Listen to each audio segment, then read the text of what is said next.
Good morning student, I am your science teacher Dr. Kavita Bhakar. Now I am going to start some other types of chemical reaction, that is precipitate reaction.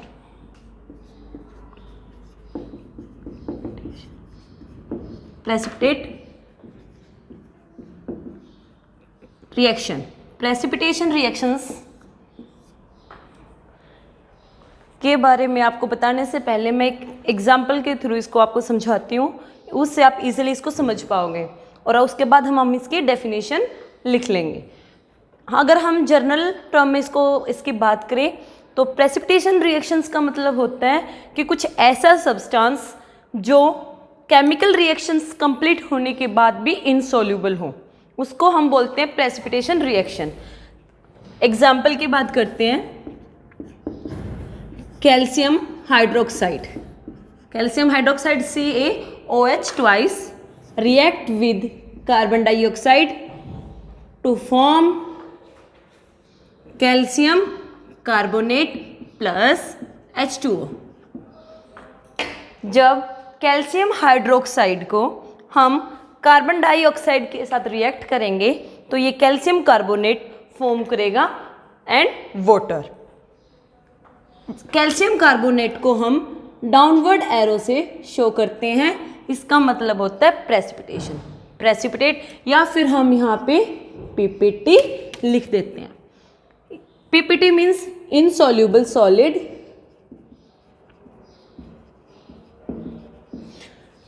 Precipitation का मतलब क्या हो गया, insoluble solid, जो उसके अंदर घुला नहीं है, जैसे ये है। अब कैल्शियम हाइड्रोक्साइड की हमने जब कार्बन डाइऑक्साइड के साथ रिएक्ट करवाया तो कैल्शियम कार्बोनेट फॉर्म हुआ, तो वाटर जो है धीरे धीरे वाटर के अंदर कैल्शियम कार्बोनेट जो है वो यहाँ जमा होना स्टार्ट हो जाएगा ऐसे। तो इस रिएक्शन को हम बोलते हैं प्रेसिपिटेट रिएक्शन। अब हम इसकी डेफिनेशन लिखते हैं। What is precipitation reactions? This type of reactions in which a solid particles are insoluble is called precipitate reaction। इसको बोलते हैं हम precipitation reaction। precipitation reaction का एग्जाम्पल क्या हो गया, calcium hydroxide react with carbon dioxide and form calcium carbonate and water। And ये downward arrow है, ये क्या शो कर रही है हमारी precipitation reactions को। And then some important terms that is used in chemical balanced chemical equation.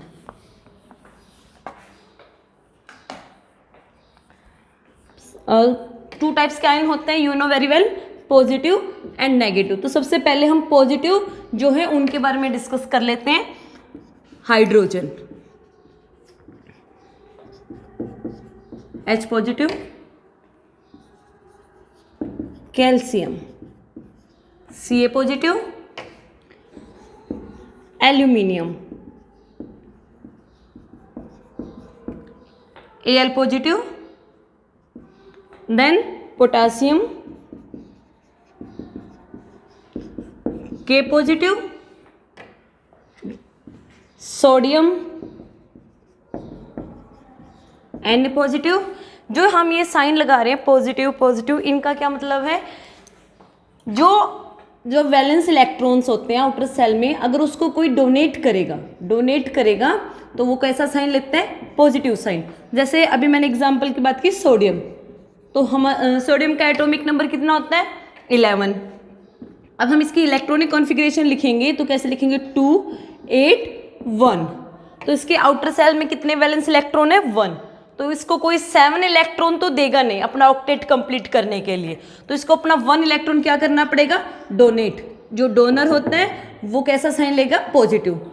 And same A9 की बात करें नेगेटिव की, तो जैसे क्लोरीन है, क्लोरीन का एटॉमिक नंबर कितना होता है, 17।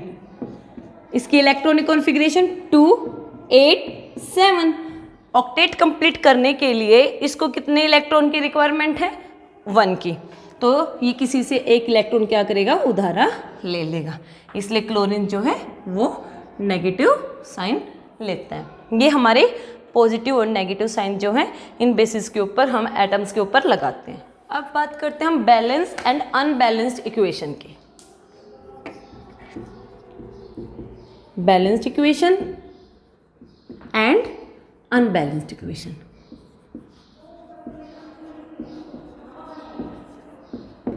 बैलेंस्ड इक्वेशंस कौन सी होती हैं? जो reactant side and product side equal number of molecules हो, जिसमें equal number of molecules present होते हैं, वो हमारी बैलेंस्ड इक्वेशंस होती हैं। और इससे अपोजिट जो होंगी, that means left hand side and right hand side equal number of molecules नहीं प्रेजेंट होंगे, तो वो हमारे अनबैलेंस्ड इक्वेशन होती हैं। एग्जाम पॉइंट ऑफ व्यू से अगर हम देखें तो हमारे एग्जाम में हमें अनबैलेंस्ड इक्वेशंस को दिया जाता है, उनको हमें बैलेंस करना होता है। तो मैं आपको करवा रही हूँ कि how to balance equation. First, hydrogen react with oxygen form H2O। अब इसको अगर हमें बैलेंस करना है तो हम कैसे करेंगे? जैसे ये हमारा हो गया left hand side and this is right hand side. सबसे पहले hydrogen molecules, left hand side में हाइड्रोजन मॉलिक्यूल्स कितने हैं? 2, एंड राइट हैंड साइड में 2, and oxygen 2, and right hand side oxygen 1। तो हमें इसको सबसे पहले क्या करना है? बैलेंस करना है। यहाँ पे 2 है, यहाँ पे 1 है, तो अब इस ऑक्सीजन को हमें कितना बनाना है? 2। तो कैसे करेंगे? कभी भी हम इस 2 को यहाँ नहीं लगाएंगे और ना ही हम यहाँ लिखेंगे, हमेशा इसके इस होल मॉलिक्यूल्स के सामने इसको लिखा जाता है। तो हमने यहाँ पे 2 लिख दिया, तो ये 2 मॉलिक्यूल्स ऑफ ऑक्सीजन हो गए, 2 मॉलिक्यूल्स ऑफ ऑक्सीजन हो गए, दैट मीन्स ये बैलेंस हो गए। बट 2 2 जा 4, यहाँ पे हाइड्रोजन कितना हो गया? 4, और यहाँ पे हाइड्रोजन कितना है? 2। तो हमें हाइड्रोजन को भी क्या करना पड़ेगा? बैलेंस। इसलिए हम इस यहाँ पे 2 से मल्टीप्लाई कर देंगे, देन 2 2 जा 4। या तो हाइड्रोजन एंड ऑक्सीजन दोनों के दोनों यहाँ पे क्या हो गए? बैलेंस। एग्जाम में ओवर कॉन्फिडेंस नहीं होना है। इक्वेशंस को लिखने के बाद एक बार से और बैलेंस करने के बाद हमें उसको दोबारा से चेक जरूर करना है। जैसे अब हम देखेंगे 2 2 जा 4, यहाँ पे हाइड्रोजन 4, 2 2 जा 4, hydrogen 4, 2 molecules of oxygen and 2 molecules of oxygen. This is your balance equation. अब नेक्स्ट एग्जाम्पल की बात करते हैं हम। Aluminium react with oxygen, aluminium oxide Al2O3, Al2O3। When aluminium react with oxygen to form aluminium oxide, then यहाँ पे aluminium कितनी है? 2, product side molecules of aluminium 2 and reactor side 1, 2 से मल्टीप्लाई किया तो कितने हो गए? 2 एल्यूमिनियम 2 एल्यूमिनियम सेम। बट यहाँ पे ऑक्सीजन कितने हैं? 3, और यहाँ पे ऑक्सीजन कितने हैं? 2। तो अगर मैं इसको 1 से मल्टीप्लाई करती हूँ तो भी क्या रहेगा? 2। और बैलेंस तो नहीं हुआ। अगर मैं इसको 2 से मल्टीप्लाई करूँ तो क्या हो जाएगा? 2 2 जा 4। यहाँ से एक ऑक्सीजन ये यहाँ पे ज़्यादा हो जाएगा। और अगर मैं इसको 2 से करूँगी तो ये कितना हो जाएगा? 2 3 जा 6। और हमें करना क्या है कि both side equal number of molecules हो, तो इसलिए मैं इसको किससे मल्टीप्लाई करूँगी? 3 से। तो ये क्या होगा? 3 2 जा 6, और यहाँ इसको 6 बनाने के लिए मैं क्या करूँगी? 2 3 जा 6। अब यह ऑक्सीजन हमारा बैलेंस हो गया, बट एल्यूमिनियम फिर अनबैलेंस हो गया। 2 2 जा 4, यहाँ पे एल्यूमिनियम कितना हो गया? 4, और यहाँ पे एल्यूमिनियम कितना है? 2। तो इसको भी बैलेंस करने के लिए हम क्या लिख देंगे यहाँ पे? 4। या अगर आपको करना तो एल्यूमिनियम डाइऑक्साइड की इससे रिएक्ट करोगे तो ये हो जाएगा 2 2 जा 4 एंड 2 2 जा 4। बैलेंस इक्वेशंस आप जितनी ज़्यादा प्रैक्टिस करोगे उतना ही आपका इसका कंसेप्ट क्लियर होगा। तो आज आपको इसकी 5 से 6 इक्वेशंस को बैलेंस करके देखना है। मैं अनबैलेंस इक्वेशन लिख के दे रही हूँ और आपको उनकी प्रैक्टिस करनी है। अगर फिर भी आपको नहीं समझ में आती है तो मैं आपको इसको रिपीट करवा दूँगी। 4 इक्वेशंस मैंने आपको दी हैं, इनको बैलेंस करने की प्रैक्टिस करनी है। अगर कहीं प्रॉब्लम आती है तो आप पूछ सकते हो। Then corrosion. कोरोजन क्या होता है? जैसे आपने रस्टिंग जंग सुना होगा, तो वो एक टाइप है कोरोजन का, हम उसको कोरोजन का नाम नहीं ले सकते। तो कोरोजन क्या हुआ, जब भी कोई भी मेटल कांटेक्ट में आती है किसके, ऑक्सीजन के और एयर के, मॉइस्चर की, तो वो एक अलग टाइप की लेयर फॉर्म कर लेती है मेटल के ऊपर, उसको हम बोलते हैं corrosion. When a metal react with oxygen and water to form a another type of layer is called corrosion.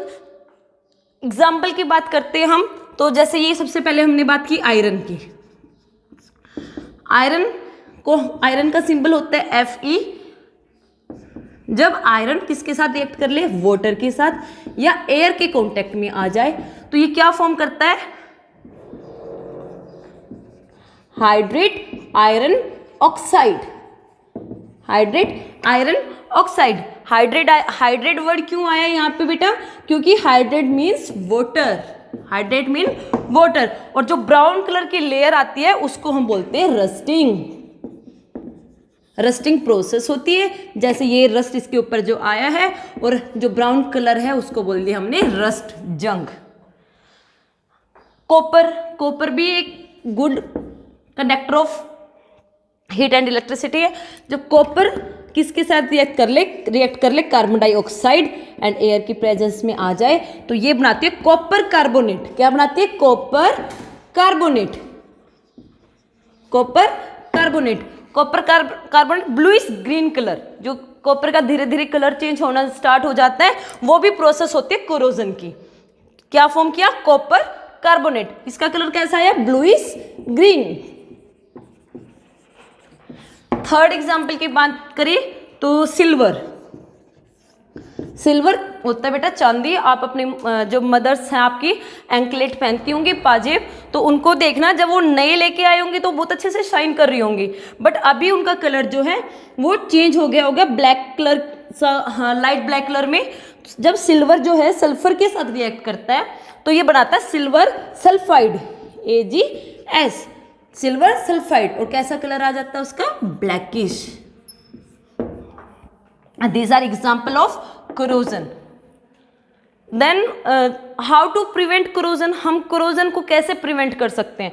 तो आयरन में जब हम corrosion को prevent करने के लिए पेंट करते हैं तो पेंट से भी रस्टिंग से बचा जा सकता है। गैल्वेनाइजेशन, जिंक की कोटिंग करना एंड लुब्रिकेशन, ऑयल वगैरह का यूज़ करना, ये सभी के सभी प्रिवेंटेशंस हैं जिससे हम corrosion से बच सकते हैं। And the last topic, rancidity.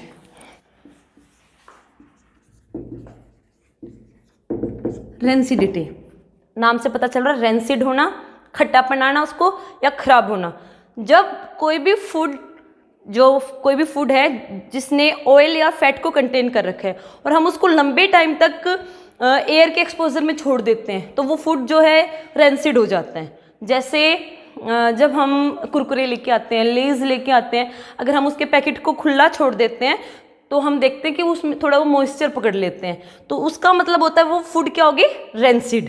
तो रेंसिडिटी क्या होगी हमारी, the taste and order of food materials containing fat and oil changes for when the exposure for a long time of air. जब वो एयर के एक्सपोजर में हम उनको लंबे टाइम तक छोड़ देते हैं तो जो फूड है हमारा क्या हो जाता है, रेंसिड। रेंसिडिटी से बचने के लिए क्या किया जाता है, नाइट्रोजन गैस, नाइट्रोजन क्या, N2 आप लोगों को पता है जो लेस के पैकेट आते हैं जो फुले फुले रहते हैं भरे, जिसमें लेस तो थोड़े ही निकलते हैं, बाकी तो गैस ही होती है, वो हमारी नाइट्रोजन गैस ही होती है। ठीक है, इसी से हम नाइट्रोजन गैस से हम रेंसिडिटी से बच सकते हैं, या फिर एयर टाइट कंटेनर का यूज़ करके, जैसे बिस्किट्स वगैरह को यूज़ करने के बाद हम एयर टाइट कंटेनर के अंदर रखते हैं। ये सभी हमारी प्रिवेंटेशन है जिससे हम रेंसिडिटी से बच सकते हैं। तो आपका चैप्टर यहाँ पे first chapter chemical reaction and equation complete.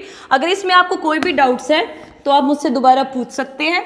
आपका होमवर्क क्या रहेगा, एक तो जो मैंने 4 इक्वेशंस दी हैं उनको बैलेंस करना है आपको, और ये चैप्टर आपको first type of chemical equation से लेके और लास्ट रेंसिडिटी तक दोबारा से रीड करना है और अपने नोटबुक बनानी है। Okay, thank you.